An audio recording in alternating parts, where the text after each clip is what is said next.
An indispensable tactic for gaining unique insights from your data sets. Grouping allows us to bring order to the apparent chaos in all that data, which provides us a structured approach for our analysis. That's what we're diving in for today's episode, grouping and filtering our data with Pandas. By organizing and aggregating data based on specific criteria, we unlock the ability to uncover patterns, trends, and meaningful relationships. This allows us to ask and answer more meaningful questions, all within our storytelling process. Welcome back, guys, to another episode of PyPod Chronicles. Welcome to PyPod Chronicles, a series that brings our tech blog to life in a whole new way. Covering an array of topics surrounding Python and tech, from programming tips, best practices, and so much more. Let's get immersed in Python with the Nerd Nook on the go. Before I dive into today's episode, guys, you can get my handcrafted Python and Git starter pack, absolutely free, that I made for you guys. It's the link in the description, and that link in the description is a powerhouse of knowledge, from in-depth blog articles to all my free resources for you guys. Head on down to the link in the description and pick up your copy of my free handcrafted Python and Git starter pack. Now, this is the next step in our data analysis mini-series. Right? In last episode, we addressed how to handle null values in Pandas to clean our data. Now that we have clean data, it's time to group our data to be able to ask specific questions or help answer those questions. We need to understand, what is grouping? Well, grouping is like organizing your data for a clearer perspective. Okay, so it involves aggregating information all based on specific criteria that you're looking for. And this allows you to find any patterns or trends that usually remain hidden to the naked eye. So imagine you have a pile of puzzle pieces. Grouping is a process of assembling them to reveal the bigger picture. Right? So as you're putting the puzzle together, it's revealing the bigger picture. It's kind of like grouping. Or if you think of a library, if you group books by genre, it's the same thing. And if you need a refresher on this, head back to my last episode. Now, we have a few special Pandas grouping methods that we can use for this. Well, first we need to discover the frequencies. How many different categories do we have that we could potentially group into? And the journey really begins with the value counts method. And this is a handy tool to find out quickly the distribution of all your categorical data. So in just a simple line of code, like taking your data frame and linking value counts, it's going to return to you all the categories within that data set. Now, next up is our aggregate method. And this offers really flexible aggregation. Now, you can use this as aggregate, or you can write the shorthand version, which is just AGG, ag. That's also a method. It does the same thing. It doesn't matter if you're trying to find the mean, the median, or if you have a custom function that you're putting on this.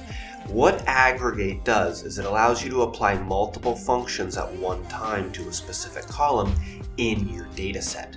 Aggregate. So sometimes the questions you're asking require a few answers to make a final assessment. This is when you could apply multiple functions to a specific column to help your understanding. Okay, so I've introduced value counts and aggregate, which allow you to filter a bit more and group that data. Okay, but we're not specifically grouping just yet. We're almost filtering it or creating new data with that customized aggregation. Now let me introduce one final one.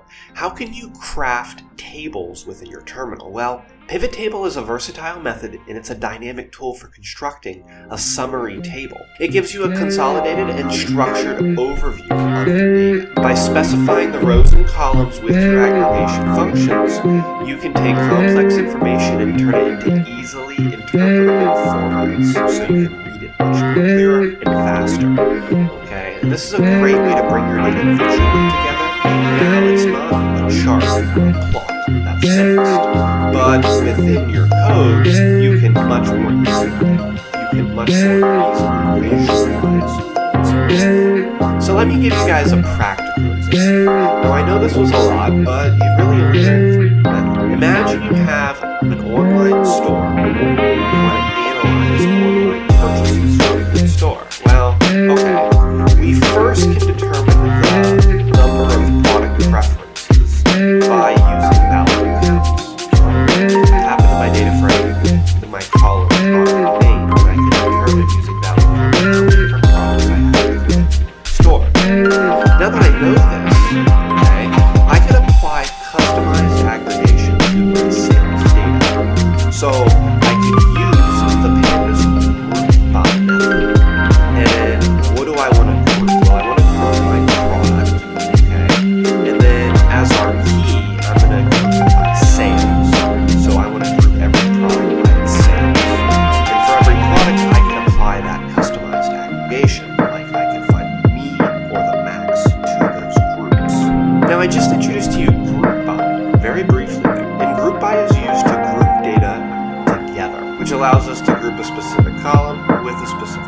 that has become a lot more fun for me as it's allowed me to get interesting insights or teach lessons in a different light. So a few tips for efficient grouping. Use useful criteria. Okay, so choose something meaningful for grouping to extract the insights you're looking for. Use optimized code, as well as remember to check for any nil values. And a few advantages of using Pandas grouping. Well, why should this matter? Because it increases your analysis. Grouping facilitates a deeper understanding of data patterns. It allows for more customization, as well as deeper insights with pivoting, which gives you a quick summary to make those informed decisions faster. Let me close out this episode. Okay, so if you've been following along with my mini-series, then keep going on. And now from today's episode, we're now on with the value count. So remember, value count is going to tell you how many different things you have. That's super useful. If you have products for an online store, it's going to tell you how many different products you have. You can introduce aggregate. Aggregate allows you to apply multiple functions on a single column at one time. So you can find the min, the max, median, or you could apply your own custom functions. And then I talked about the group by, right? So how group by works is in the method as the argument, it takes a column. What do you want to group? So for example, I want to group all the products, okay? Next, I would give a key, just like a dictionary.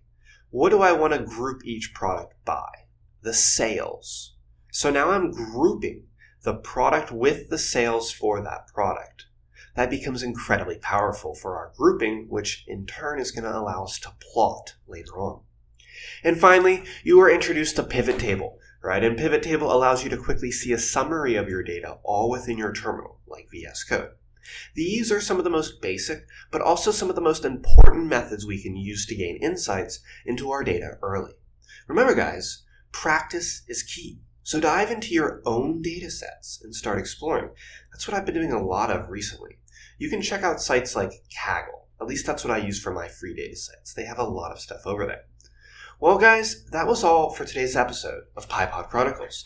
And remember, you now know the stages of data filtering and data grouping. In next week's episode, we are going to learn how you can plot your data on charts to bring that data to a visualization. Until next time guys, I will see you in next week's episode of PyPod Chronicles.